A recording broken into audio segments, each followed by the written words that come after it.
chu tiang a ton ko pa te ho le lal zetriel te ho ina chung nun na an han khum zet zong lal zetriel chuan nuam hi ti fal em maya an nuam ti le tuk ber mai chu an hlimpui phian mai le ngal man mo fut fut lem lova kholam pana in chirkwal zelin lal zetriel khuwa zan khatan ria le nu chuan triau lui kan turin anin chir chuak le ta dia lal fanu te pahni po an khap perve sak khamo tia kalpan ti kwalvel sai hlir hoi sangwa mai si chu ngur ku nga chuan mel vungin an ho tham maya khát tiang tiệt lek te du ni lang a son boi po ngai top nang mole ke zong khát tiang mong le chonin nai te la ka khan ka phar boi ve pe teu lo mai kan pui tur chumo an soi la si te pona an thik tham khop ani don chia ngani an wang ri deuh mai po tin an soi zui ve ngia la ngor ku man chu tiang ang thu an chak chuak ve mai chu an lom tlangin an lui pui hak loma sai hlir la chuan nu pui tan kan ti khera ni hlei nem loin zir sil lok ve ta po hi angai ve re na sin hei en ta che pasal tha khai hil rei to pahni kan kol renga tang hian mu thiam ve mai lom ni tin pasal tha re vung le sum lian chu an mertel zawa anui ve kor le ngal ton ko chuan taka uri vung in bei dong ma ka ti hle mai ka pate khana hoi ve tho cheni o usum nang po rinai ne brutlat ral rama hoi senfu si hi mei chema hian in khub de zul maya ar patlan sa de duin mei chia an rim ngai nemo chu wangin hanin pen par tharula hanin thin puk thar ve le deu teu tin oron nei ve le ta ka zong an soi phur thar chautan le tapeka chutianga revung le sum lianan sai lir le ton kuanan han soi pui le taka ril ru thara han put le ta ka chuan le khoi nge bei nge sei run dung iti ve ngat teang tin mol mam kai chu an rel thule de to chutianga ti phung leng vor kwala an rik ve bal hlom lai chuan an chak tlang bokaniam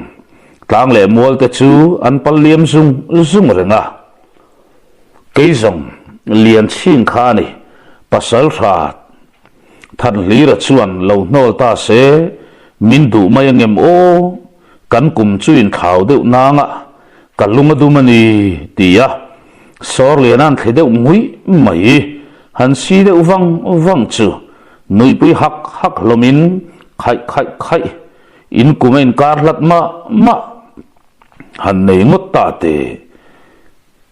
ama rachiang lo le nang mani rachiang lo piam ten kha inu ani mo awala thalai ve an ron ti khut mayang mole tia sai lir lo fiam na chu sor le ra chuan apoi chai le nem le adum machine an lo la ti wanga avei le ti alang reng mai lian ching la khan thua chau lu kher bok nen ton ko pon apu mu hlan ha hlel pha tak zet to apu kianga chuan lian ching chan chin hi hril achak to in apu chunu pui nei turan nor khlu ka tum khop mai lian ching hoi her le che vel te among han then vel en khan athi la hul lawa fa la nei rual ni hian mu boka apu chi tak apu thal be tak han mang thak tur hi ton kwa hian angai ngam lo rutlat maya pasal thathan lira thal be atanga lo chuak tur mishing mero pui tak anom theidon hin akhat mai nia mole chutianga har san na em po tok lova malam pan zela murlen ram chung dai lu tin phei khai sang tak chuan an pen zui ta zela kara san khatan riale nun chuan murlen lal in an moi ta thap mai an tumber hlo thling le nun na chan le liam pui po tok omya alo le atu ma in hlo lova an kir le chu murlen lal pa chuan alo lom thiam le maya tuna song maba ko tak puthan sang kianga pasal tha than lira aladam thu an thena tul don ta chu song pasal tha sum lian le rivung ko tan da min maka ton kwa chona papek thiam kher mai boka an ni thian dun tan la tlan chian na kong om to hek lo le puthan sang ma chon chu an ti turani ta puthan sang chuan akuta ro lu le pasal tha than lira anau than lira silai chumel vangin kanau I uin ka ven ne zo lo I ro lu le silai chuan karun aron loi le to sin o iladam ve hi karing katania mole tuna takte hian re theile bak ber le chuan cham em te hian I umang em le nge ni ya I ruang tak ngial po boy som tuam lo hian a robral mai to zo tin van vadak mai wena ching vanga uluk le dim taka silai chu atar thin na ngai vatar le ngatin ton kwa te na ro luan ron hon sakapo chu athul monga azuk da thale tam make angai that mel kher mai chuta thula azukin khung rak to nu chuan ronin herle ta ton kwa te ne na lom thu soi tum mani amai ro chu a han hoi kol nak chuan ton ko po pate ho chu mu tu reng an lo om to lo an lo bo diak to mai hi lo ni ya khoya nge nom tak ti na hoi hai te pasal tha ri phung chuan an thenin lama anin zui liam ve ta ni khamo en po ni se u than sang lo thu nai lok te tin tap zo la chuan a hui thu ta an mel mai atak tha in thu poi mo to pon bar don ani ti hrechiang in puthan sang a po chuan thut mun aram zui ta thuaya uluk le phim khur le damdap mai hian pasal tha than hlira chungchang rivung le sum lian chuan puthan sang ne na chuan an soi ta dap mai ale rivung le sum lian ne na tanga athungai thak chuan puthan sang a meu po amit tui aluan chua tir ta hial mai nau te u kanau chu ala dam takamo hei ero in shiat kadwani in hlau thonang ka chu eng ma keima hian om lo e kanau chu dem na pakhat ma ka nei lo aton nang chu tong ve po ni lang ani ain ka chena safe o me a he kholei lung han ra le la chu thil har sa top ani don ni ti alang reng mai chuti rualin alo la dam ti ka hriat hian min pilo mani hei heti te tlong mai hi kania kanau chu muran ero kaduang ma se a chen na wang khuwa ero kapan hlen thei don talawani akianga chen hleng tura riru siam hi a thei tat to lovin ka sia tin nu thoi dom zet mai thoi le ni ne na an chung chang chu nui deuh suk chung hian a soi tarowa chu apuan tlang ilo dek man to ti na ne mo ti hian iti teang zanin hian thoi le ni chu ko ta la iro hlu nei le tuna iro pui le chung nun tak le thut dana te he khuwa hian nei nung berte singa mi ni le thut tak dana te po hi zep kat ri ta lamo inin ang hian apom du che ni ngat zongin keizong hur herwanga thoi ma ni leilo a iya yom ka timok lawasin tin pasal thare vum chuan ro manna siam pui ta thuaya puthan sang apon angai to thlen phak bak ri phung an lo ngai tua thlem diam awang chuan apom pui na buk pui ta mut mute heti lai hian ton kopo pate po pasal tha room uya runa loile to in no pang ho pan ngur ku nga chu an lo bole lai to a an jin naram chan chin ton kwa soi chu pasal tha room ui chuan ngai nom ti tak mai hian abenga do a angai tha uluk kher mai zanria te barle te in rifung le room lian chuan an ron fin ta an thil roman chung chang an han soi zet zong rifung te ngai tua phak lo thil ton kwa le ngur ku nga chuan an ron phu chuak le tatlat atha ingai kharungat teang u atura ni le bi le kan bi nok anga ti nia tin pasal tha room uila chu aphur berbera ron tang zui le ngal chutianga pasal tharwal ten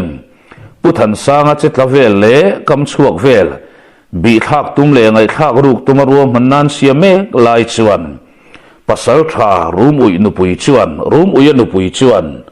avahan tul mai lo tak o tlangwal hoklak ang mai pasal tharwalin ni khamo tin alo khak ve lak bok tak danga an uk sak lem hlei lova leng len hunani meu chuan puthan sanga in muphakin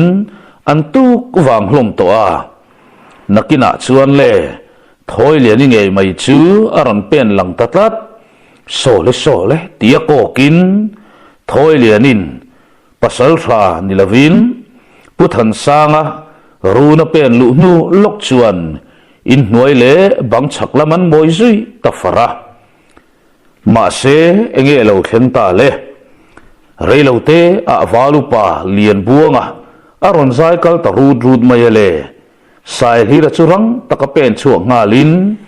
valupa ka chu wa hup saka akai sam tanok noka enge ni ta afomak nok ve tia valupa lian buanga hoi buai mek lai chuan sai hira chuan thilom zia chu hril fiin chung em an lo thleng ti ka hlei nem man moro kan sakim man lo dange tin a phur zok ka la ron tang zui le ngal thoi le ni chuan u than sang zarin chu engei siata imi tak riau mai ka ti nge nia ke hi min yai le zo iril ru om chu soitlang rong mai te mei chebuan chak lo le ati tan me lain mei chebuan chak lo mo ini reng alom min buan me top lo kha tin than sa nga chon kama che tamaya le in nuale bang chak lama mi tenan bengan da uluk zual sawa o chutiang lama ni lo tia thoi le ni kam che le chu karin buan tak chin do nam ni i chak ve riu maya min ne ve thei karing thau maya tin puthan sanga chuan kama che le ta valupa lian buanga chuan karei mo ma na tang to a buai na tin aphun ta supa ani reng la taka puthan sanga hi mei chekianga hian adang hi ok fo renga ma na tang to in mei chebula hian ami zia hin khak lok zel a buai ru kat zelatin ni thoi lian mun takhan lo ngai tharo o i puan tlang ka dek ta chuan nia ka dek chian ani i phathei hau lawam thabial zan ani khamo khi armul po ka thiet wangania thoi ni chu a oi zuai raya i englawania i mamo ngoi vok ngoi wangani chu karing bik lawa amamo tu tak zok chu kanima zok ho me a tuna po kamamo le tan der chu ni to a mamo na chang kha kalowa han thre har take o anti ko le tak du mayale refung chuan suma ipui mai teng ai soi boi kholo zo don ta ti lain thoi le ni chuan an lo ang nge in ani u than sang ka hong le mai do ne min mu sit ka laure ngani imamo phutu ringot chukani big lo ati tamak mak mai re ngale hon tumin ading ta oi mai chuta meu zong than sanga mangang ta niang chu rang lutuk tak me thau thurin han kal vai te kanei theina tur che ni phot chuan mo ka that re mia lawang che eng tin nge kha o rivung khan soiro ti kha ati chua ka thuk ta veng mai pe ka thoi le ni pon thilom sia man tran ta niang chu a thut mun rem le in min tha dei ten tungei nei thei to chuangang ati ta khau maya khatin milo ti boi su ka ngai tu anon le ni hi an ti deuh khura thoi le ni chu noi lam bin adir tran ta ka kha chua ke i thoi lian ti hian ka zo ta che nang hian ke hi min thra chianga belka ka ni lo zia te ka in le lo la heti mai hian ya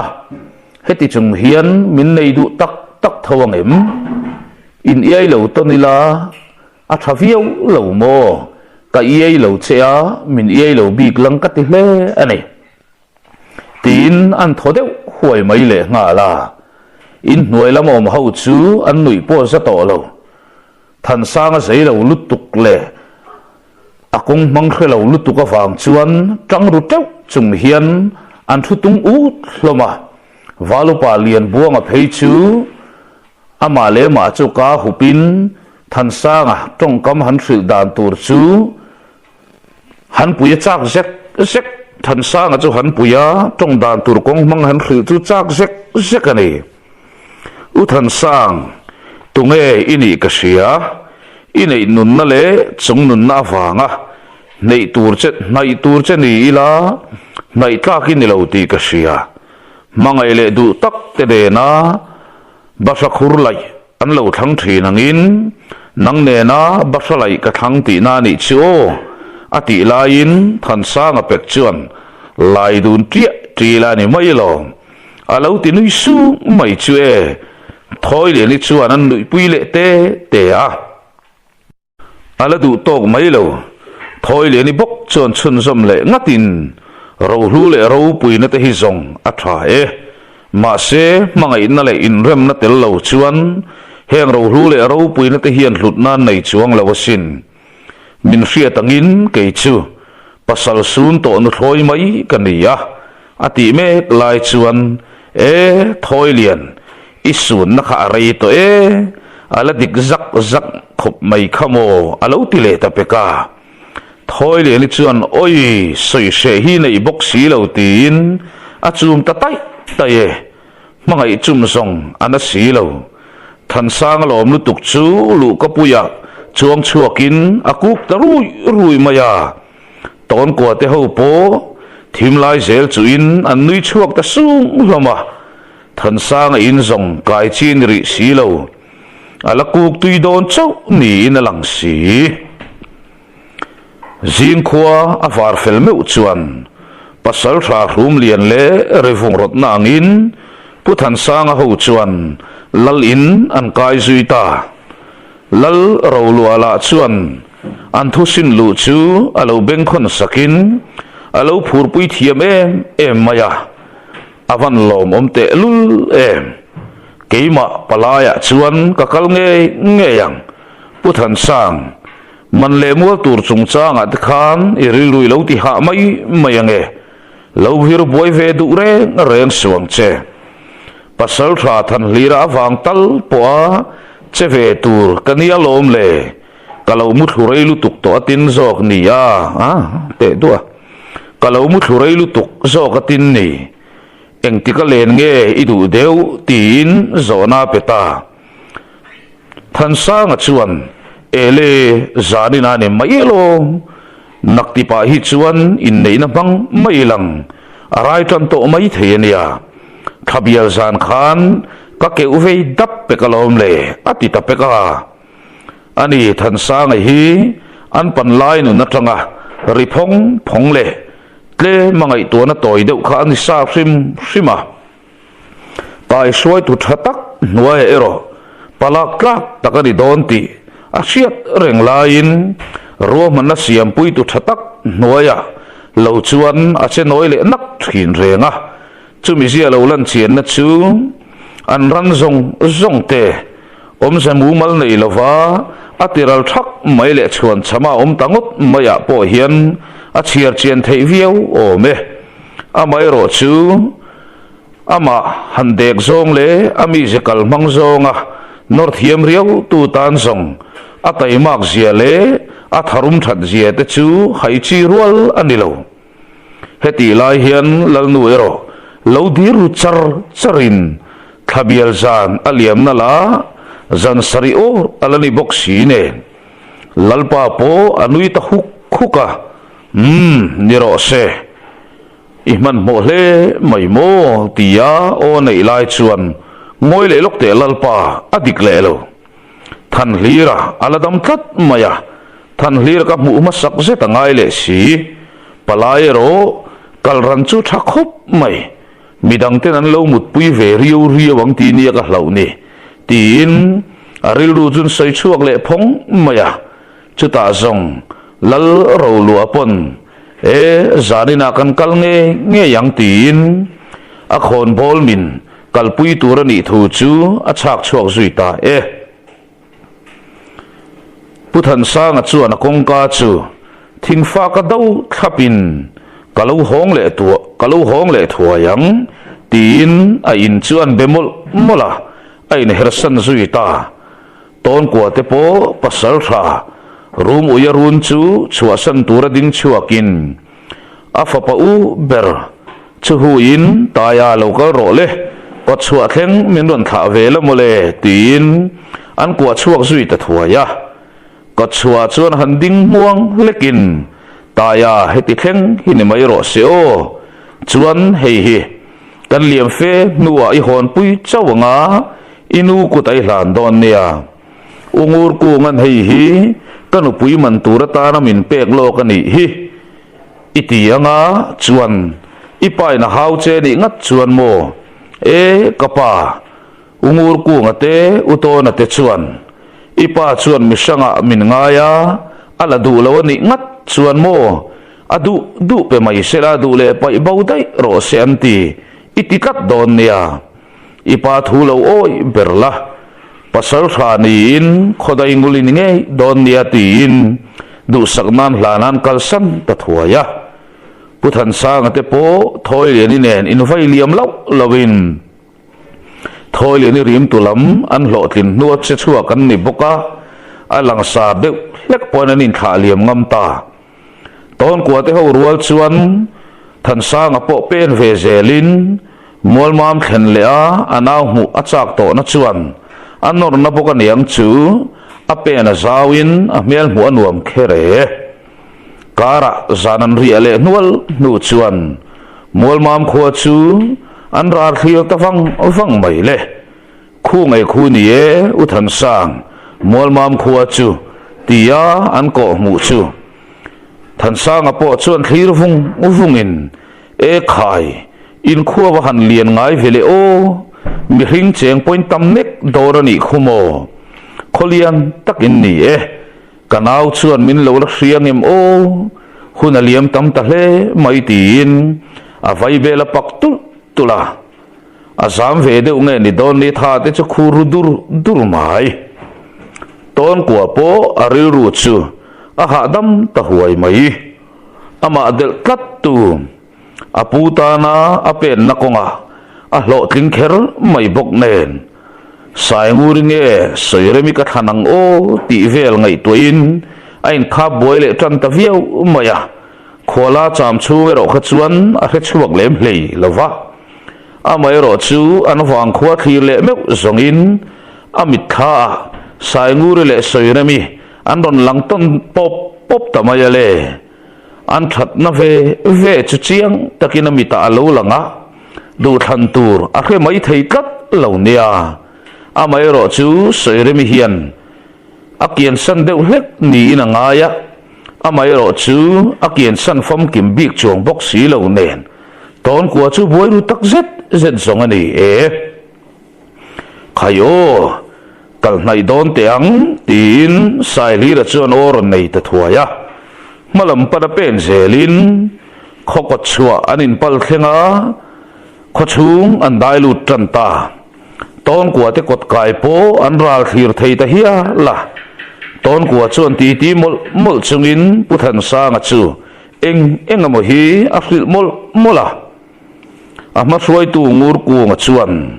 tona ti ti kal lai chu khewin tona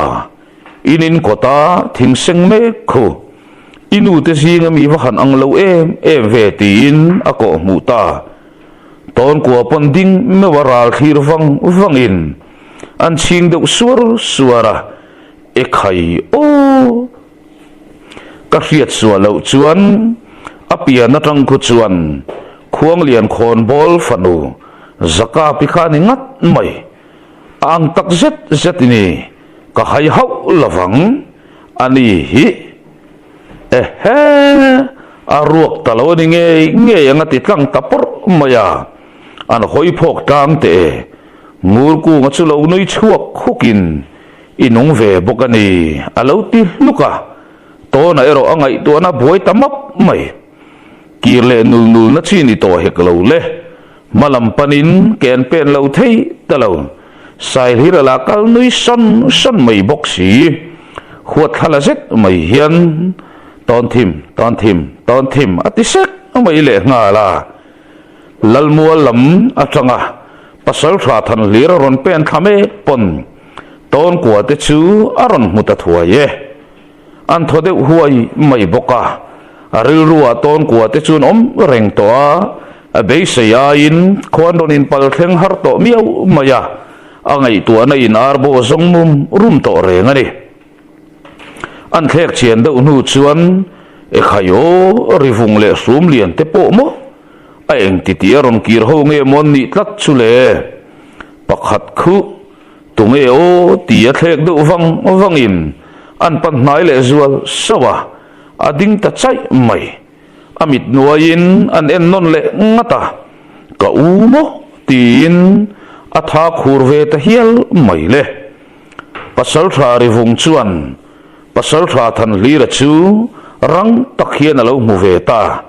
khile uthan sang tin pasal tha than lira chu ko mu ve ta le thang khat lian zet turin mu to lo pasal tha than lira te u nau chu in pan na in anin din chil ta chai mai ka u tia than lira o chuak chuan harsa ati mel kher mai aw chuak ma sa tang zong ma ni selang aro pui bik chuang mi lo o khur dar renga than sa nga chuan kanau le tin anin ko asui ta thop mai than lir tia adar ton merin iladam tak mo ka oi theilo ma sei ladam si ka van lo mem kanau ka mule ta he khovela hian nei reng nei to lawa kaloin ngaya rau zong rau luber kanau aladam tia choi voin puthan sang chu ta nui hia la chu thom chuan in chunga than zuali te ho ron tlan chua tirin enge thilom zia tinan ron nai ta thuaya ton ko popa chuan anu te ho chu lo nain thilom zia alo khil ta zung e chuta zong tiru kapa in chung la mai in son lut phot mai tiang u tin than zuali chuan aron kai lut ta thuaya ton ko pen pan lutuk ero sai hira le ngur ku nga chuan nuir put chung hian a ngal lua ta tur do ne tin an nor kal ta pe kalom le in chung dai lutin zaka pi hoi chuak ngam lawa lo kun chal mai si chu anu chuan pan na in a thut pui mak mai le nga la en reng po in angai na le ani ti siat tak hian zaka pi chu aku azui le ta nga la pasal tha than lira te unau nui hok lam chu hoin an beng an do zui ta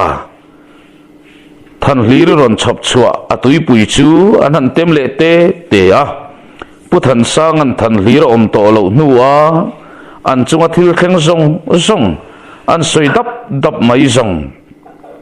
sang zeli ti lo mei che ho chu in su tlor hlomin zaka pi po a in sum zo bik lo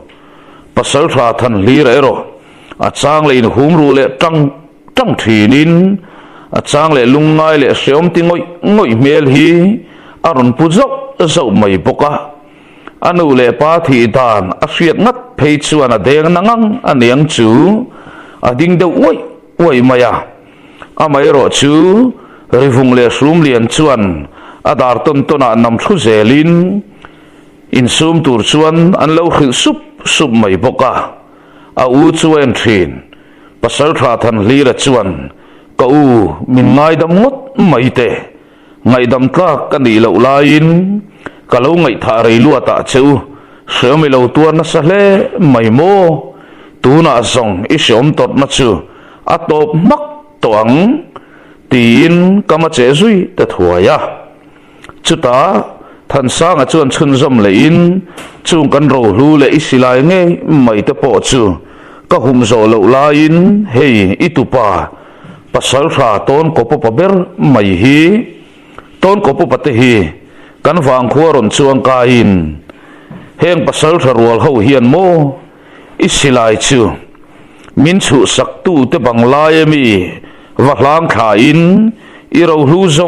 zong nen ka kutan hlan let le vek to zo ka sin tin a tho chuak ta huaya ton ko po nui hak chunga puthan sang a chupan na in kapu minda chung nun thin ma zong ani e tia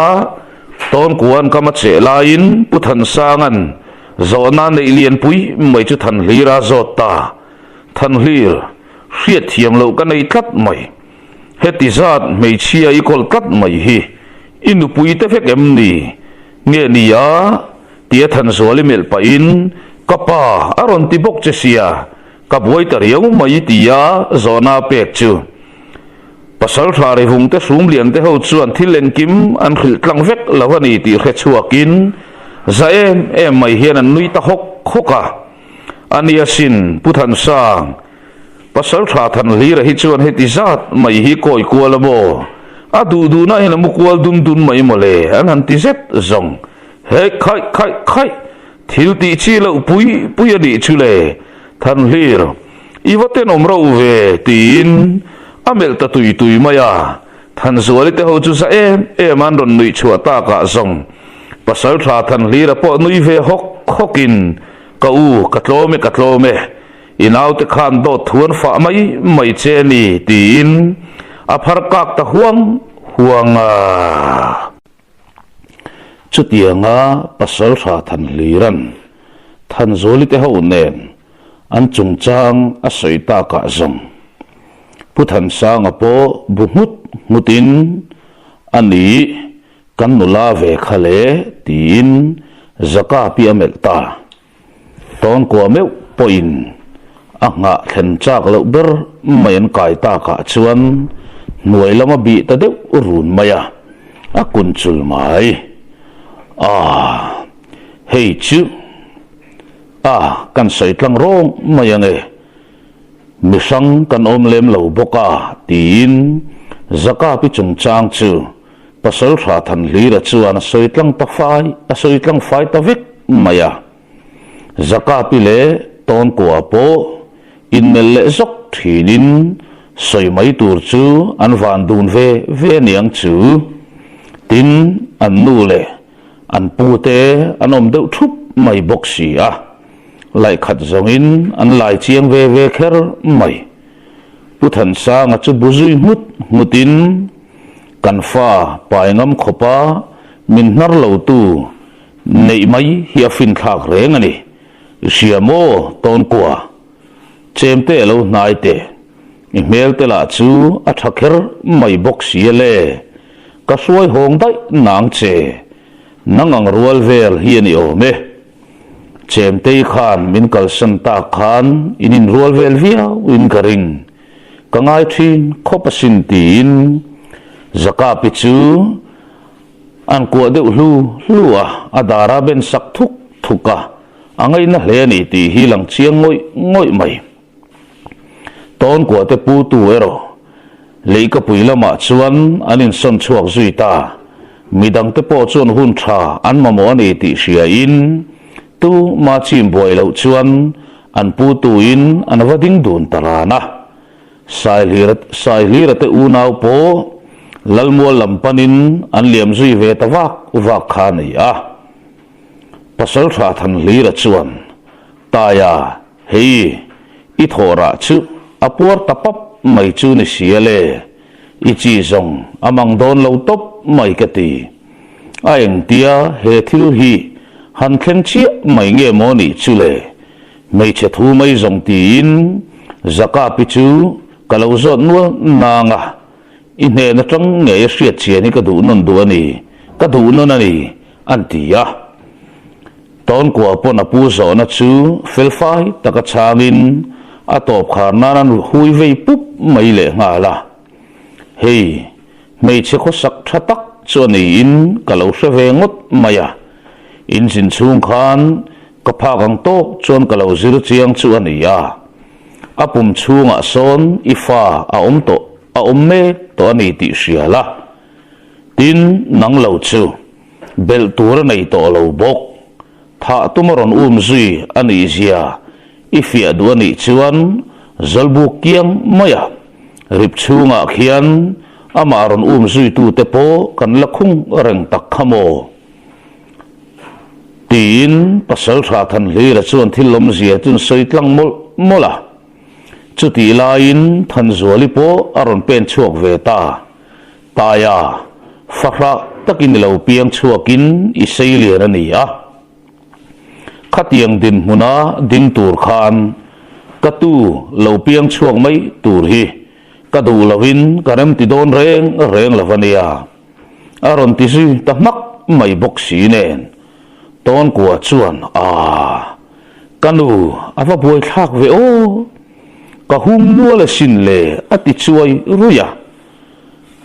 khan zoli chuan hun nual le fapai na ai na ngai lo a thu simin mi pa ni awanga tia anui toy chho tatuk mai chu ton kwa chuan amel do zuka chuta le than zuali chuan tanaram kho thar le don tatlat a fapa chu zil haw le dor ni ti siat reng mai apuan vena siam het apuan bi siam het sau tlatalom ton kwa pona hu rulok kher mai chuti lai tak chuan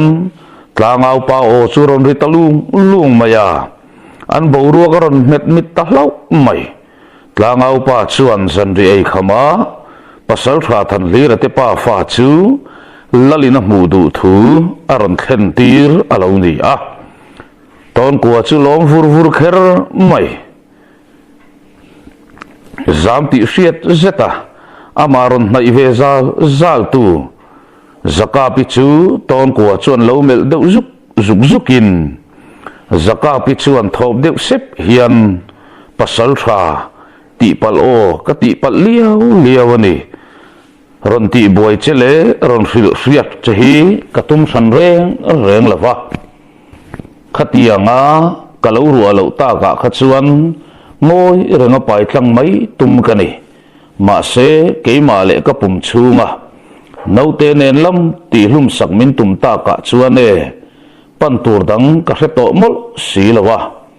isallemo i mei ang tal poa ikianga kom hi remmin ti sak theyangem tin zona ron petatlat ton kwa chuan chikzet maya zaka pichulo mel vangin ani ke hian nupuyatan lopum ta cheila bel tur dang inei lo wang mai nilawin kanupuyang tak chu i nial lo sim em ni tin an lo zot let khuta zaka pichuan ilom zong le du zong katlin vek lawang ma se nangin min pom ani ngat chuane nupui thatak ni tumin tan kala anga itan karin reng bokang in thaksun mel fe hian an ti chuak thop sat maya ton kwa chuan eng po ni se hadam takhan om phot mai te kasal le mei ero in ngai lawanga in lo kum khua ang tin dam thup hian tonga che khum ta thuaya tlangwal nun katem nuam me kasin le a tha e farra chuan ka fa chu a seilian tur ani lo man le mual pe ngai lo le ngal tin anui ta suk suka sai muri le soiremi ero mu achak lo kher mai zakapi in herto tur chu ko kirle ngatin lo kirle lok te tin an hui nai thuaya hetiang hi kan chunga thleng donin hetiang ang hi ka tok don ti ka hrelok miau lowa min dem ngot theilawang ti ero i hriat ka du ani kan lal fanu nen hian kan lowin mel du deuh mana atong kam don som nuam lo deuh te nakina choni la dong mai thenia ator lam i lo chak deuh ani ang chu mai ba ka tin par bunga khan kaphubalak nan tin an khon lo pathum ta chungchang chu engma zeb le nei lo chuan an soi kai rong maya atop kharnan an rai ve em long chumo an titlang pop mai chule zaka pi chu oi darin imak em ati chuai ngaya thik na thin lung aput na sat em lain ati langam der silo chuta zaka pi churon hoi chuak le in karai ma saber thau tin ale chua zuka apen lut ta thuaye irai no la chu idu omze mai ka tia ton ko phun zui ri chuan zaka pi biang chu a chem sen ta ler mai boka adu om zual tul mai zanrian kil map lai chuan pasal thari vunga chuan e khai taka uthan hlir ilaksa thei mai angem o tinan thuk wanga kha lal zetrial khon bol min fanu an khuwa kan kai thin laya ka pasal tur su pasal tha than lira ti fel thak thin tu che lian chi mi te khan thumin don thon takasin ani khani thi hi ring ve thei tat lo mai lo ni o ma in leng dang tam takte lo nar zelin ka pasal tur kala ngak me kani atitat zel mai ni o me tin lian ching chung chang chu an khil chho tan ta idam ani ti hriat nu phei ka chuan pasal tha than hlir chuan min ron thil rangvat ro se thutluk na ani lo zongin karon kal chil mai dorania tanau pan lai pon ole inula thuna kanin nei don dia min ti sa vekalom tin tan funga nei tha em mai le ngal no pang thu hriat kha a than len puya atun din mun khi thlen pui pha ta nei khimo tin lian ching chung chang chuan clip thuaya pasal tha than lira chu chobar thul mewa ngoi wangin no pang danglam takani thina alani zel zongani chumo a mel zong a that ro kilkel hle khamole ma se minan en ta che u mo nu pui nei rual po ka ni to lo hi tu chuan ka nei tre to ni hi tia o chua zo rual chuan i u pon nei kala tum me khimo tin puthan sang chu lo ni ta huk maya an ni reng la taka anaw zokin nu pui nei rual kan ni to love ati laya u zokin nu pui nei tuma lo in tin tu oi mai chu puthan sang a hian lo in ngai bela anaw chu a za rutlat mai peka chu tianga kamron che chu ni ta chu ta zet zong pasal tha than hlir tan po tan funga wang tatlat mai than zuali chuan oi ka mu chak mai tona enga ti ngei non throi hon nga lo o kapa chu tiang khopa itana rin om chu inar tura ni reng lo kalai nat mai a tin ari nga loi peka mei chedang te nan ron chun zom ta luai mai bok si nen o mei che ho lak tak hi chu o tin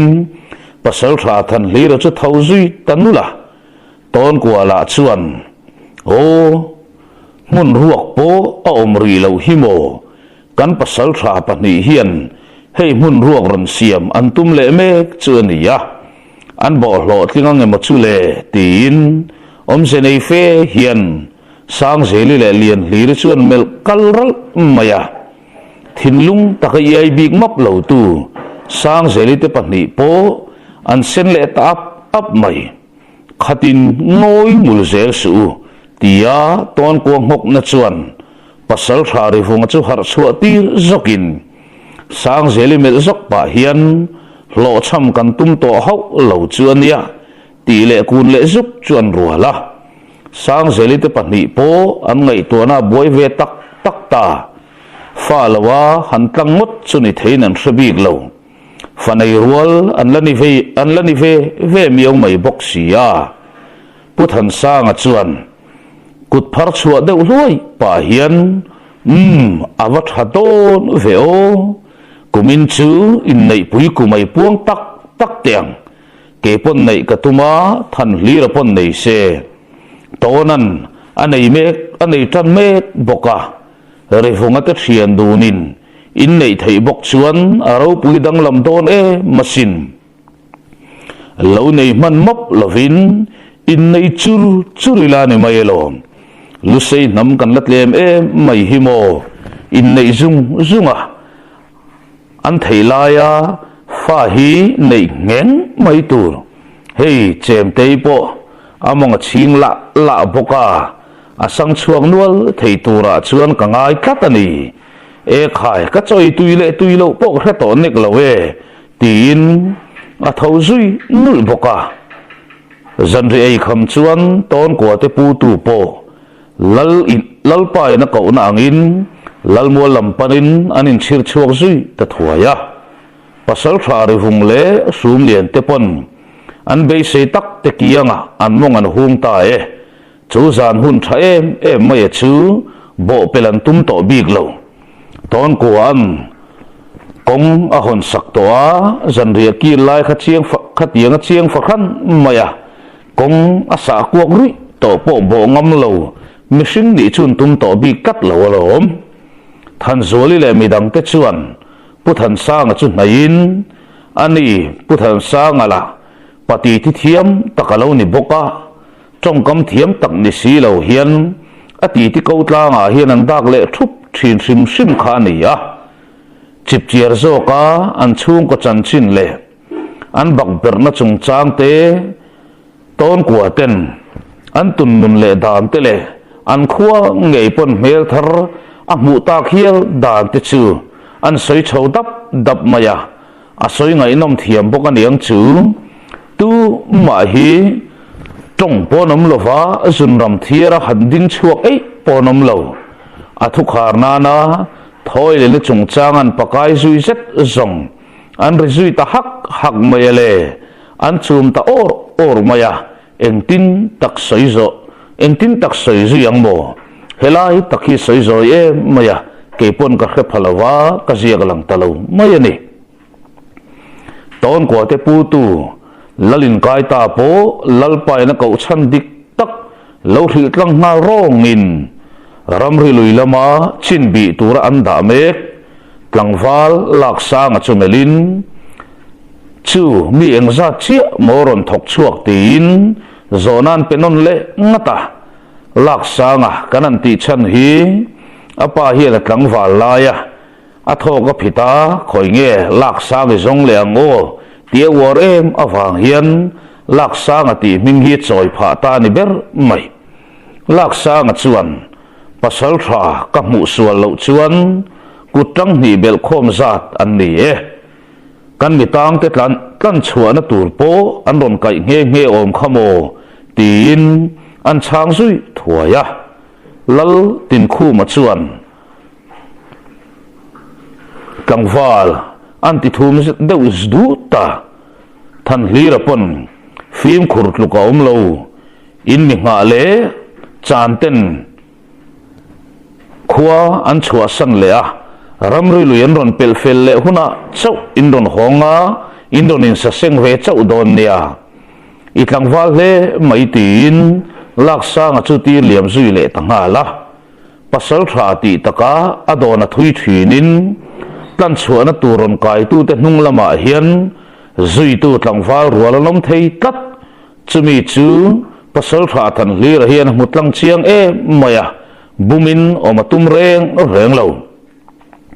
laksa nga pon pasal tha kalome ma se ti that eng ma ka nei lawania ani lalpa kaliam le ngal mayang e o chanchin dang a om le ani chuan arang theyang perin kon ron tlan pui le don nia tia thawin lalnuin sarep alo fun sakchu lom takhian bana lalin chu chua sanin apen sauzui ta poka ton kwa hoi vel chuan tapkil lama sai muri lam chu fa mel fu ta sai muri chuan chiang set mai le i hur reuh hle mai ti mel takhian alo mel kal mai sia le a mel len hei lo te ton kwa meu po mit menga tlan chewe dui maya amo lowe sai muri mit mu a sen thlar e maya a mit mu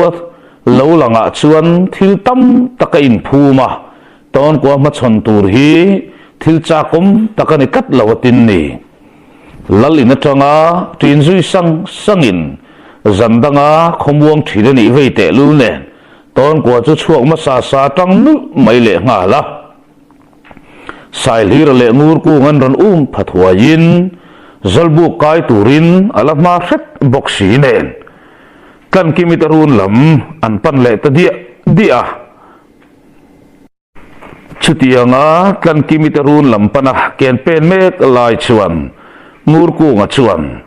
tona sai i ma chon hun chu ka muchak na samay ni o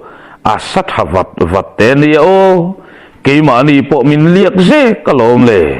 kan ngoi kar mai sin tin aron nui ta huka sai li ra chuan lo chun zom vatin kan farnu ni na wanga atet lai po kan ngam lo kha ni miau maya idin mun tu ro ka ot lo khop mai kapa in zanri ei laya ipuan tlang ide tir to em tia an zot rok mai po e kapa ma ni selang avin le ngam ni amole tir lo tir ni la khu khwal nu la khu ka phi chuak dai tong chu male lo in rai tir ve loi la thatur ativak pek maya amala chu nu isa bera tang zui le ngal ta kha ni ya kanu poina hau lei thei bik lo ri chu ni khimo nang pui hi i han na hi mang thiam riau mai tin anui soi bai ya kan kimirun an kai zui ta thua ye kan kimi kiang na ya lo thu ho chuan chutianga sai li ra ten kan kimitarun anan kai ve le chuan rang tak mai thun mun lo kian ngal sapin sai li ra pui hi kan kimi laka hian a thik thui pe cheriu tat peka hunakal ta deuh set o metia khan khwalwalin a lo be seimel dewaniang chu zak takin a lo siam to tlat peka phiru na we ti lo hian an zia hi leile wanang hlo ania hemizana po hian sai li ra chuanin tita tu fakhan mai hian kan kimi hnaite a thule to in ngur ku ngai ro bangkil thim lam chu le to a thungoi le reng to mai leng ho na ra khuanga zolbuk laman pan thiaya zolbuk a po beng cheng siam rei to lova muzui diakin thin thi dia in an mutawang wang hlom kha ni a zin khuwa avara ton kwa pon mun lama angai to ero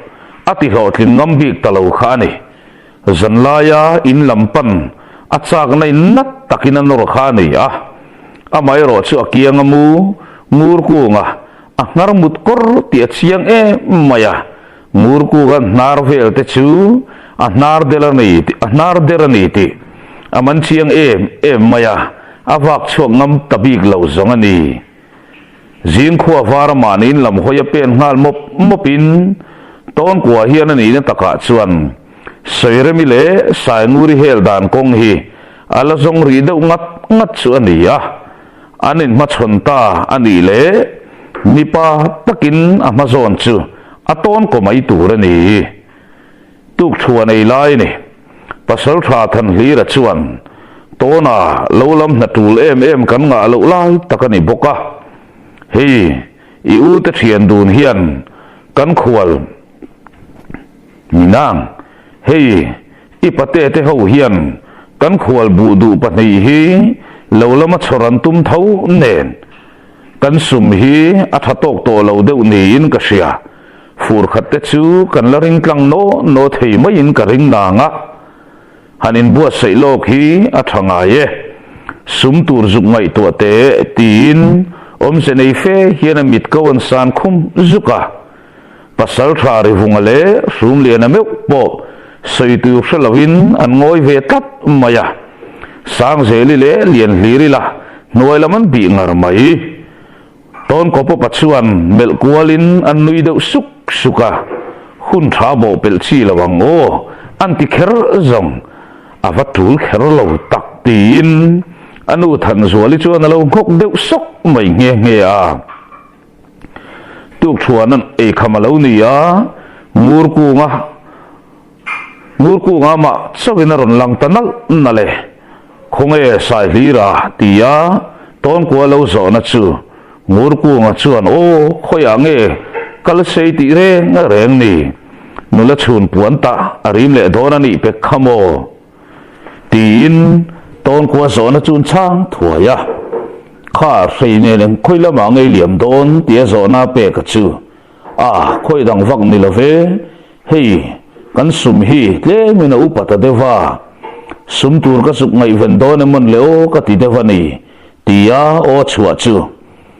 murku nga po chuan e ke di po ngai to takasin ti te thok chuak dun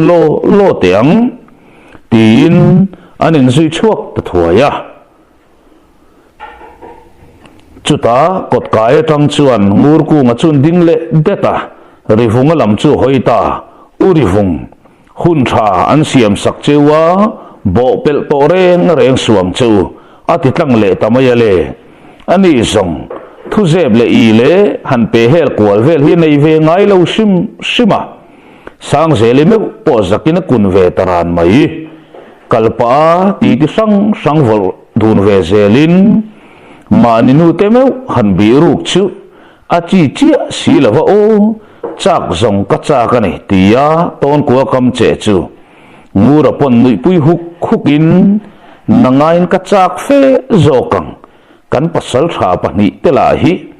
an nep zel zuro puisi keini ilang ka keuri dop mayang mole tin an nui huka ti khurmol mong lama chuan anin herliam ta thuaye sumata na thatur than vong lian thatel tol loading chapolo mai chu pan hain ton kwa chuan bulkan tanange o tin thapuyan tho tak ta le a khailek a rol boka a har perngot po maulu tia hi a thok nol zela vakhit ram tla le tlai ber pathumot mai a har per chuan a per hlum der mai niamole andu to ka tanin ramlama chuan engema chen chu khorlo lon rot thu kangin anan khor zui mola chanu thang her ani to me an lo tui dun deuh nge ni don ni e khai lompa khuang lian lam khwal kan nei tur kha kalo hil dayalom le avazia lo ngai thin veo ni zan khan ipa khan min changun veo takasin em phei chu thleng lo tura ka ngai na nga amai ro chu arang lama khuwa kan pan chu thalo mo ngai that lo la tur omero chuan ka khelem ho lo tin ton kwa chuan kaman che thuaya murku nga po chuan ani don tak mo ka lo hreto reng hlei nem kan lo tui fal de ma ni don hiya tia mani sum ve tur puin man mo fut lem lovin anin chir chuak ta ko chuan han thlenga an thut muan hlek nu chuan kho chung lam hoin anin puzui le ta thuaye khodai do mai ti taka to na te in po an bu phak trep to chuta to na beng chak zet mai chuan mei che han tre that thom hi asia mangang tre thom ni lovin thinrim au tre that thom ani ton kwa chu din tir choin abeng chun do ngun zuala mei che ang thinrim han tre that thom ron chuak le ta in mel rual thatin ton kwa chuan kanwani tlat ti le man mo zet pen rual ta an thil mu chuan an pen kalai chu din tir choin anu o ngei main ka fanu anei hi in suai lui ngot thei lawang tin zaka pi chu lo din hlia mak hi lo ni a zamia lo hian chema lo lek hial mai chu ni in amazona chuan tlangwal pathum le khon bolu party siat tak mai hi an ding wang mai boka karil ra ka fanwania ka thu ani mai ka du le ka suai hong lawang ka thuania ka duani chuan ka pot lui don khop tia a chuak zui rual chi chuan ka farnu chunga hian thu nei tu chu keima kani ti thomaron chuak ta chu ta zet zong zaka pi chu ronding lang ve phatin zamna nei bik tamap lo mai ka farnu tia amaron nai me tu chu chiang zet lo melin nang hian min tui thara nang ni hian nga mangai lovin min tui thar mai point du tok lova min thain tu man lom ni min tha tum tu in ni lain voin ni taka min suailun han tum le ngot le thi turin ka sui don reng lo cheu ti serau min po lui po tum reng su tunge in ni ka reng lo cheu min kian san ro tin atong khum ve ta sak mayale chu tong kam zet chuan ma ding te chu asuna bokan yang chu kha mi ten om fa kha ising top lawang tia tin sangan zaka pi ban aban lai tak chuan tin sang kanupui kha khoi hlek su thi idu te ni ngot lo chuan ti thomaron chuak ta tlat heti me lai hian nerale duma lalmual lamatanga ron tlan thame pon antual churan tlan thleng nga rokin than zoli le zaka pi ma chuan an ron ding chaya an khual telam hoin an tuang an din ta cher mai ale an lianin an khol dun na samai sia tin sang ate pa fa ho po an meng buai tanak mai chu mai ni lova an hnung lama chuan tin sanga lo bin sep to tu le ti mol pho to tu pasal thana mai lo em mai ton ko po pangai mai chu aron nai me chu ni to sia chu thil chu an tu khum ati zana sa to in an kianga ding ve tlangwal ho te po chu an meng zak to mai ton ko ala chuan engwanga kanupui tia chal mai nge ni ti kha ala in thret hiam phak reng lo khatianga zaka pi poluin han tuma thindim na ne na ti luina manan tumme nakara khan thindim na satakin tuam ngalin tin sang ate pa fa tha du na hial apungal mai renga tin chuti rualin zaka pi thawang a hau du na chuan nat takin anora chu tong kam chu ron chak chuak ta reng ani nera zok chuan tin sang a chu apan nai ta churu mayale an khap watani lo chuan nera chuan a khap ngei don tia chianga a hapani ngat zongin a ke bora hap le hau lawang a sok bora atum le chat don ani ti ama kha chiang tu than zoli te ho chuan an khap zui ta thuaya than zoli chuan nera duma bokro tin thu pe ta thate chuti lain ton kwa te pon an in chu ron in pal kheng ve ngalin ton ko po pachu zaka pi hlia makin ron ding ta chuta tin sang ate pa fa chu melin engtin mo in ti in fanu hian karil ra ka fa tur nge mai chu pa ya nang ni hian ke min huwa ta wangin tha hial in lo tu mani lom ni in tum chu ti hlo tin han tum chin ta che umo ti in zam na nei reng lo le huwa na tin re nga khat bit meng hian amel kwal ta den mai le chu ti lai tak chuan an pia lama tang chuan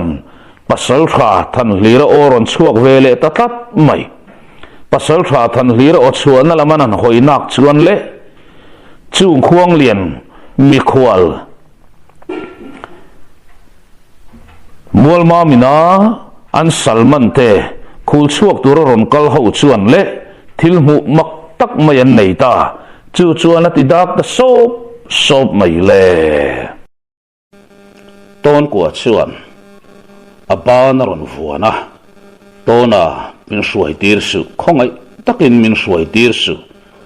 ron ti sai lak tu chuan mela chu chuan athin rim na kai tho zual ta tat mai voi khat chia ka sui liang kiang ro chu ti ni lo zongin akham phein he khuwa hi in chua san nge yang tin on nei chang ta khol mai le nanga thu nuai kun kan ni lo tlat he khola le mo lal fa pa emo ili he kalo inu pui ani na reng lo man le mol kala dong lo tlat dia zaka pi pa chan na o azo rol chia chuan lal fa pa ngur ku ng chumwang chang aron pen chuakin he kholal fa pa hian thu ka pe chu tuna hian he khuwa hi in chua san nga lo chuan damin in chuak to hau lawang tin a chem puiron lek ko tamai le tin sang atlom la lak lo chuan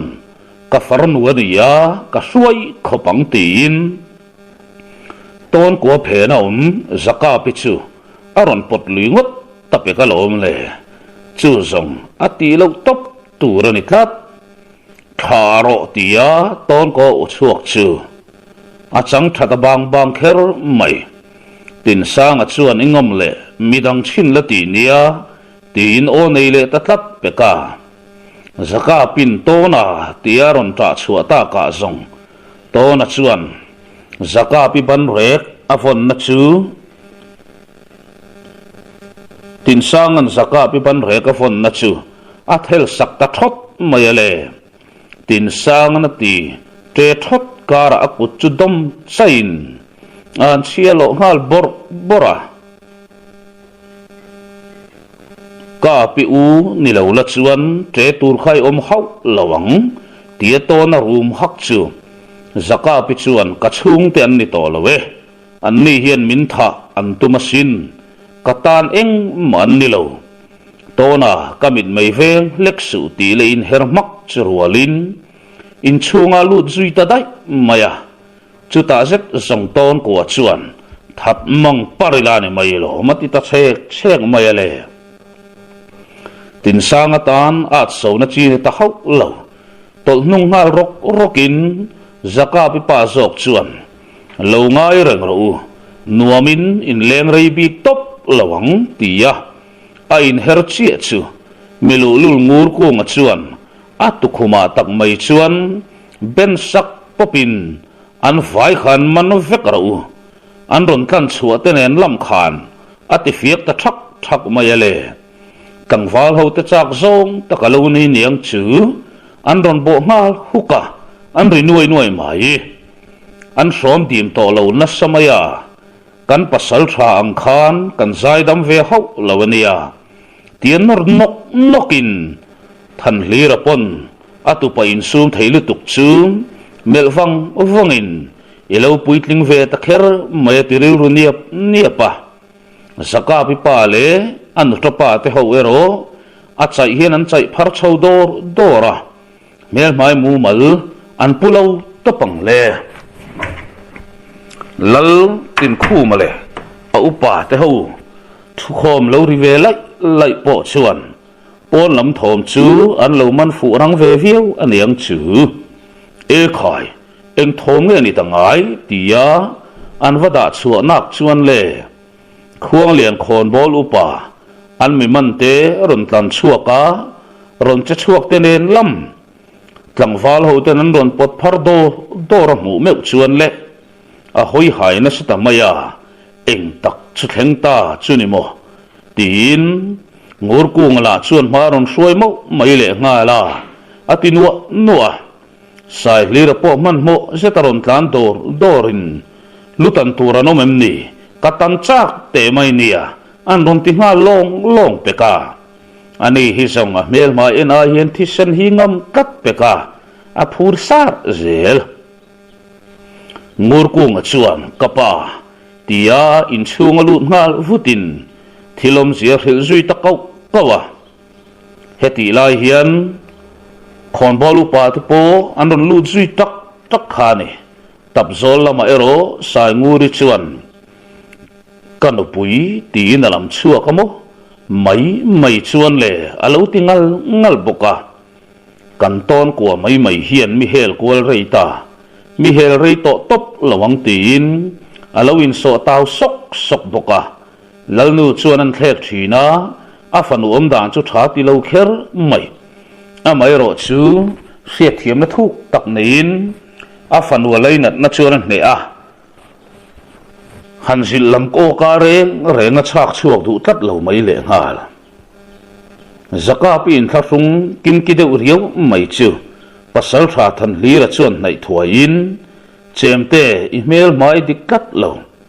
khuang lian lal alo kal huna iman chu keiman kalo hla na nge in thasun na tureng ma om lo zia i chiang ani lom ni kanu puiti mak to che khamo tin monom tak chuan a vai bela pak zui tala lal tin khu male upa te po in pasal tha than lira rotna an zuya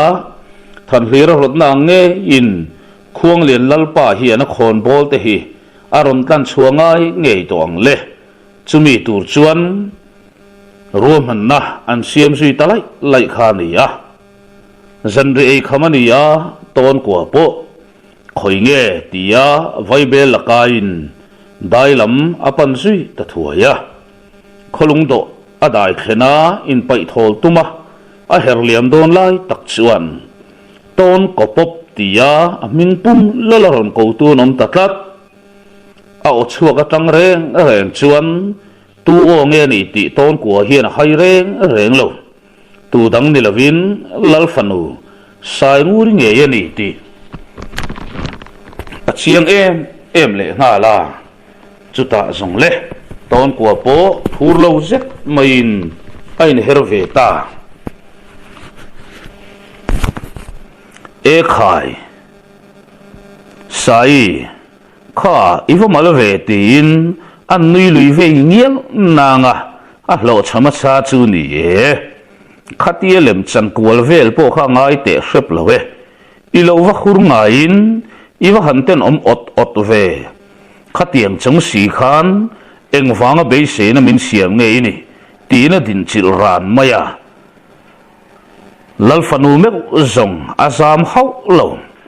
ralma po zam ngai lo ton kwa kha chu a chi ta nge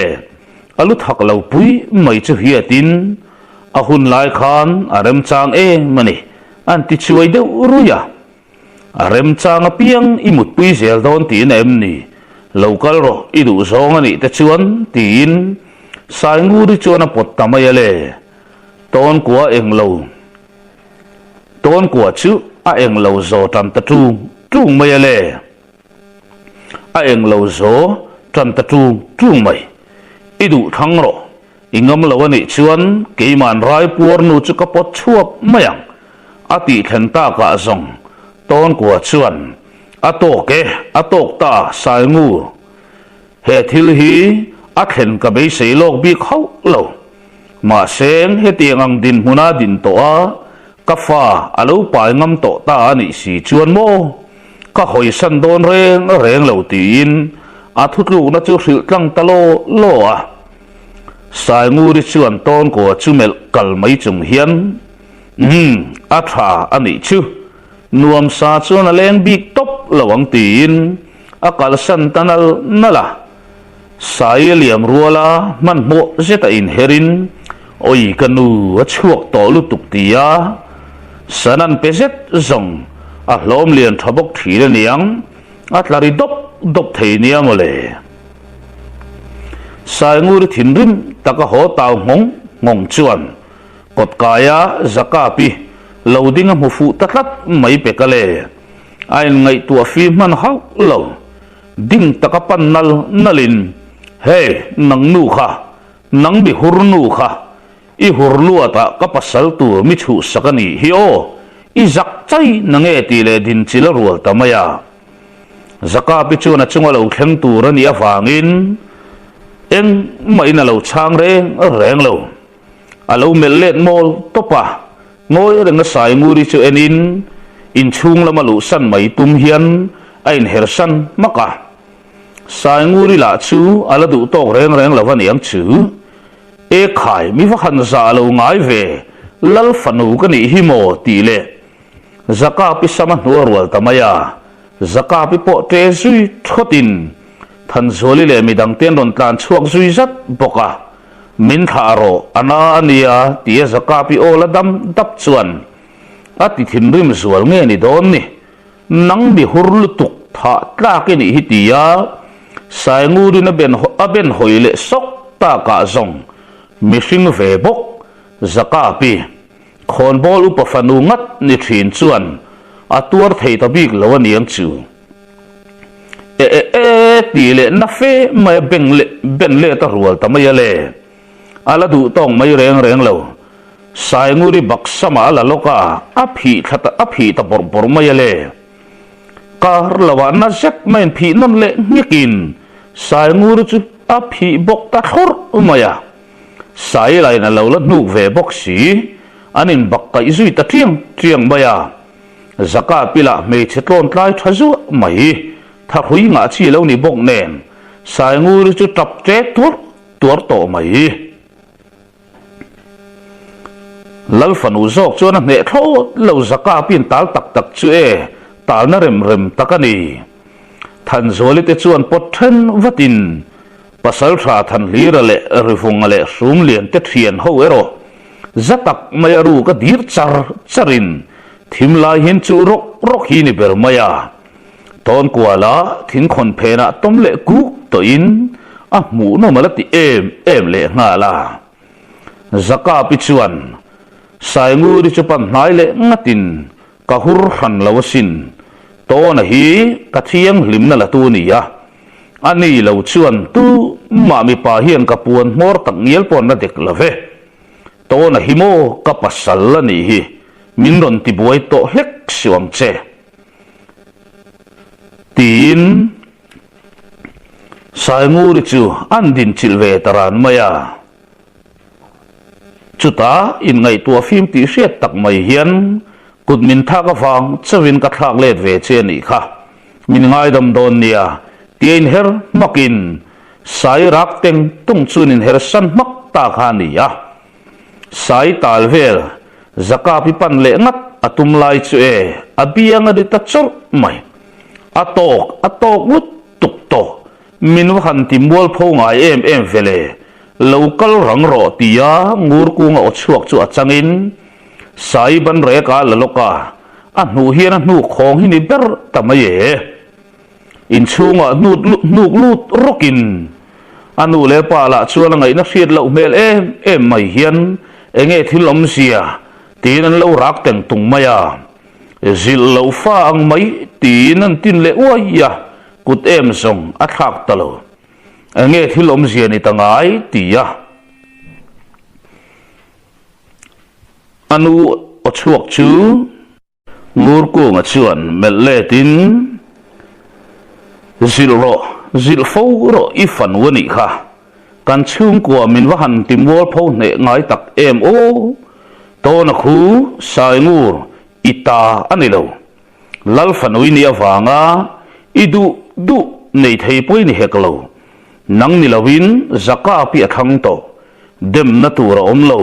mi pai na ti tur dik tak ati pokani khu o du tok ve to mai ta che lalfa kan ni awanga kan du to katal kual tur kan ni hekalo khatiang em i khendu kaloring ngai reng lo khuapo kan hoingam to nang le tin a farnu zil sui na chu anu chuan lo chana tumot maya nang po khangoi ro i zil ngai lo ra alo lang ani hi min mangai ro min duwa tu la min langi min mangai ngoi ro ma se kan nun dan moi lo soi sel phal lo khopa min mangai nei lan tir ani ngai chuan mo chu mangai na dikani ngai lawang in tra na le za na ti tam tu kan ni don ti na sin ti na thu zui maka ngur ku nga in chung khura phei chuan engma po soi sen lo le zaidam dup si chu ti khopa a thin rim mai chu lalpa meu pon a khak let ngam lo zong ani ye dam dup mai hian ngura enge thilom zian nga ya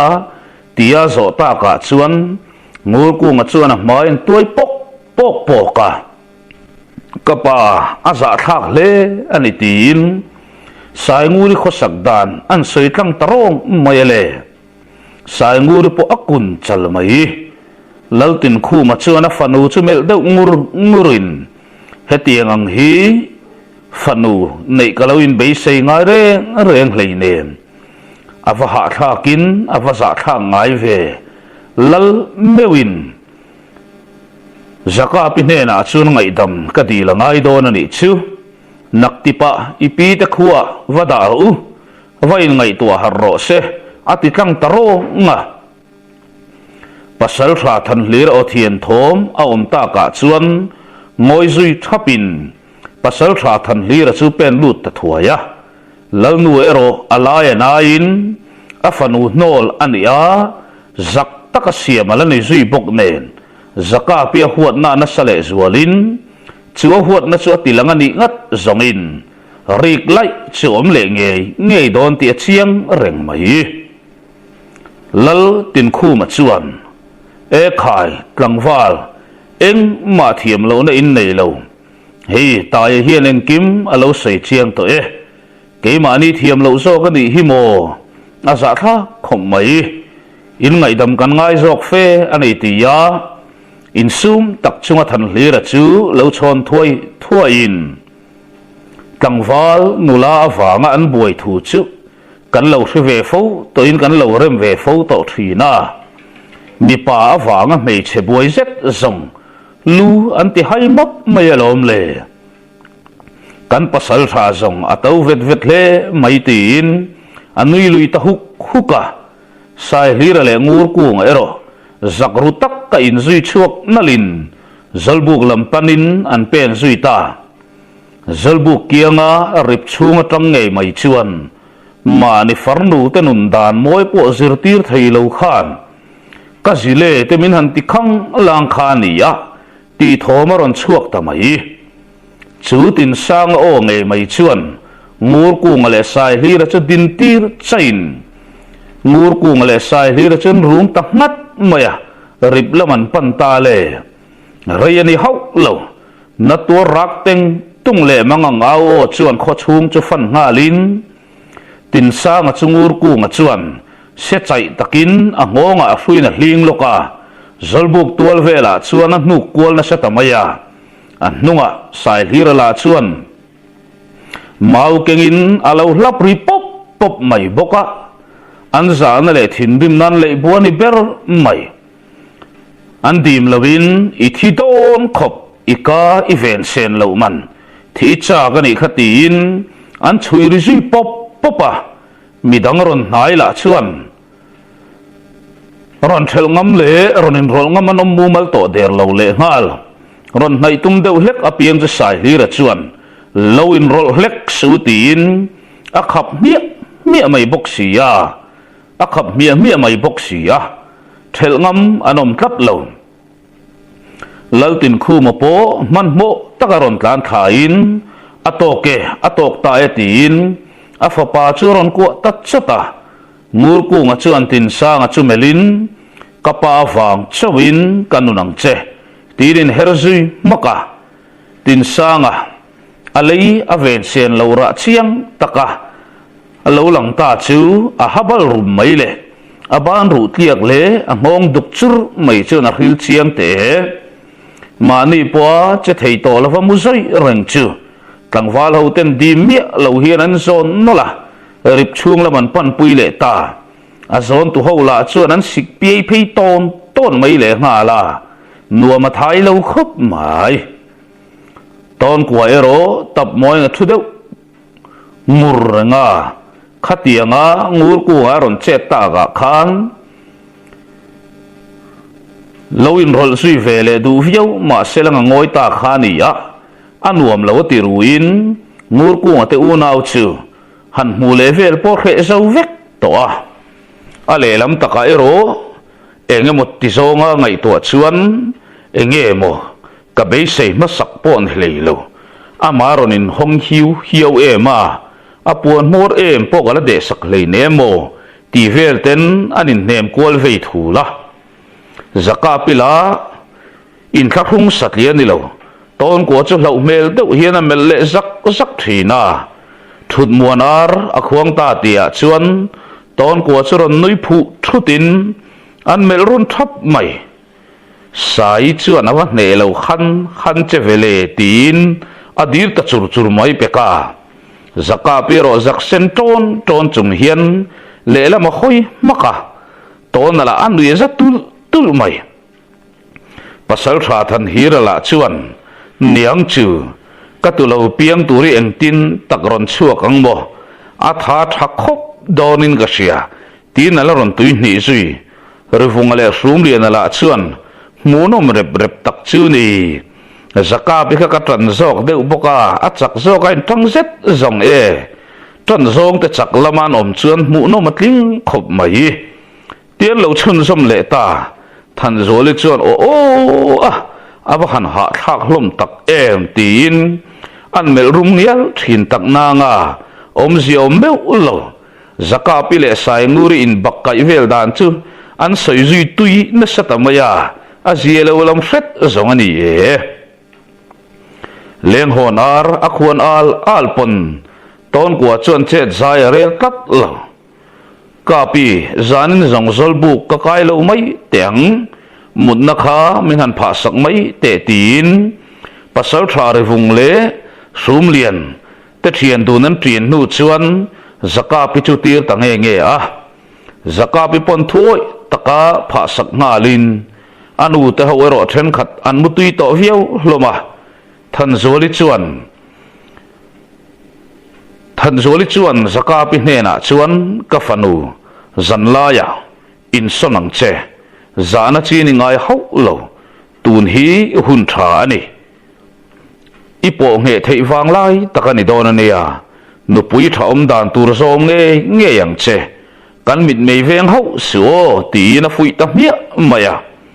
zaka pi po zakrut tak chunga bungat ngat pa hian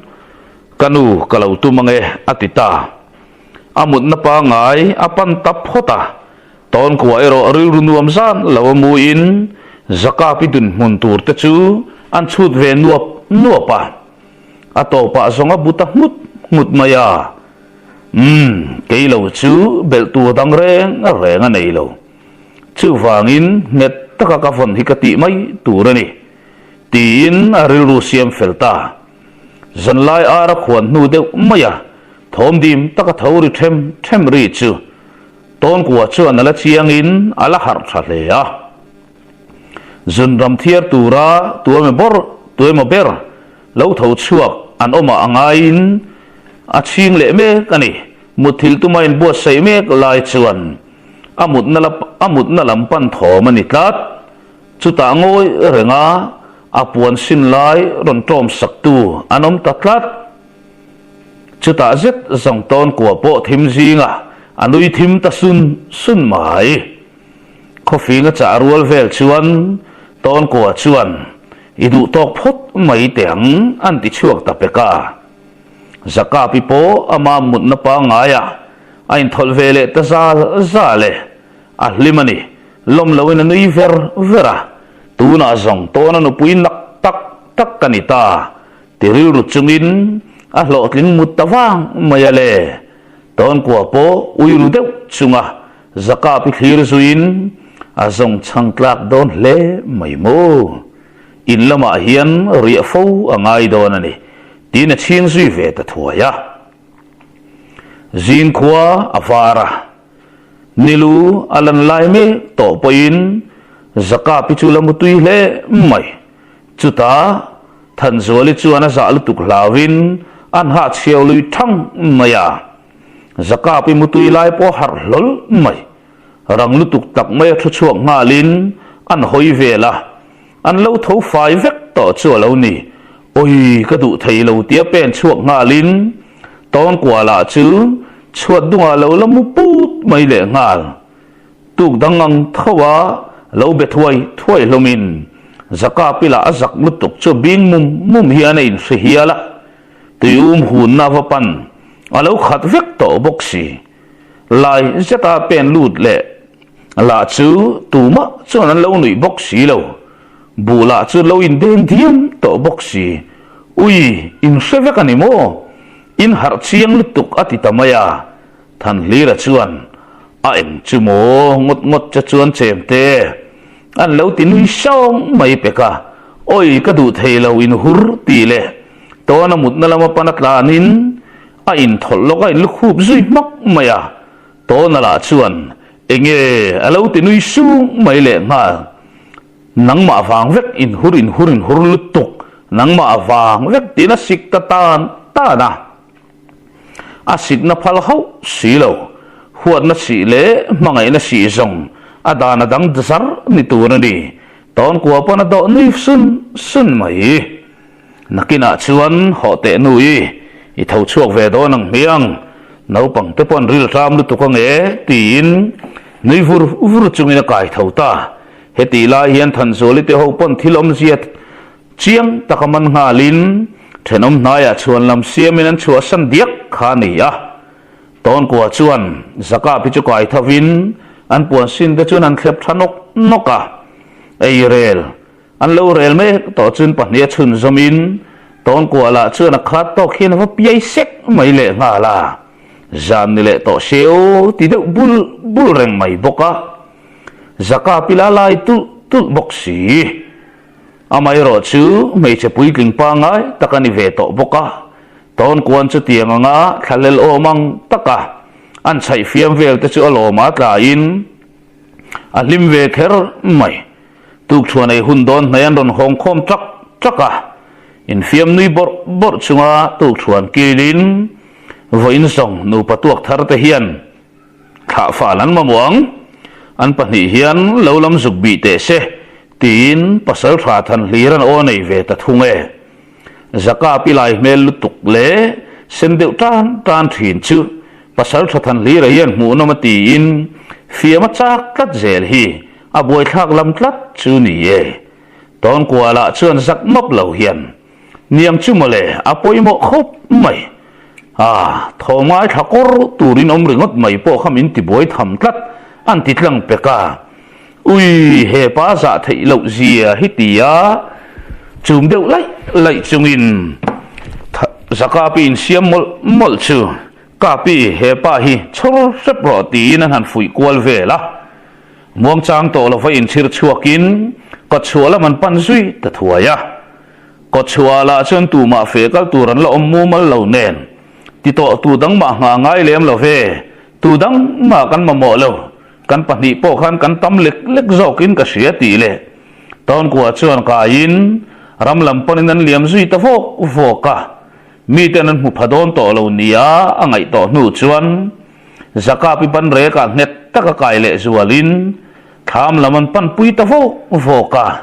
chumini zet zong ton kuan lo tho lam reng zuk ngai saklawa tham nam tha ka tanga thirin thivek ro lo zong kha thivek ro khulai khu ka thawa khulai khu ka thau zo le ta te ko kol dunin zaka pital chua tum vel te chu nget zet mai hian a ku tlat zela kan thau zo ta atile ta e heti lai hian ngur ku ngale sai li ra po ton ko te in lamron pan vat khan nia amai ro chu ton kwa na lo chua san dai mai le lo chuak dai mai chu an thla thiam lo lek lek mai amai ro chu ko chuan unawan din wang nu chuan ngura adem omre reng lo kan thian hi hetiang te sepa achunga thil thlenga wang hian kan laka in thlung kat ni in ka hria chu wangin ke ni pani hian eng ma thleng lawang mai kan po thiam ngai don in ka hria tin sai li la chuan ngur ku nga chun mel wanga ngur ku nga pona dik khop mai ai po ni selang chu tianga zaka pinen lo laman liam si chuan hote ilom nu lo lam chui pan vele chor mai tiang miang pan tur da wang mai tin kan kimite lo lam pan chuan anin her liam zui vele ta thuaya chu tianga nga ni an le na zanri ai huna chuan lal tin khu ma chuan eng tin nge niang inupa ipute kholama chuan infarnu chu in vada ming thale lok don em ni ariluna zual puipo alore chauve to tura ngai ta ilang tin o nei ta ka song sai hlira le ngur ku ngopona thak khopang chu kapile pute po kan tlo lo re ta viu pakalom le tin apa chun lo chon thuaya ro man na siam zungin atuk maya liam turin anin buat saita heti la hian sai nguri point ngai tua film to in zalu ta wangin zundam thiar tu tak ngial po in lalin hnung lamba ka pan ngam reng lo chuta po hoi kwal zaka put zok thin kha ni ya khon bol upa ho mel mai po ama chon ngam to lo zong ani e a thin rim lu ata le mangai ton kwa mangai lu ata khwa lo mu lo lutuka adem omre reng lo mangai na hian khwa a mu thin lo miau maya mangai na hi zong amak maya kan sei to angin mong mir ang mai hi ni mangai nei na chen chil to mi sing chu amir ngar mong mir ang mai hian zar ter mai thina chu mong mir ang zar tu sai nguri po chuan chu mangai na wangin zaka pi chu va bo zaka pi la chu na lo pot phar hep mai sia tu na zong ti thei reng nei lo ngai tu na thar putura apu te wang khua pan mai lo zong sai ngur boi hian ti thei anei ta si lo ani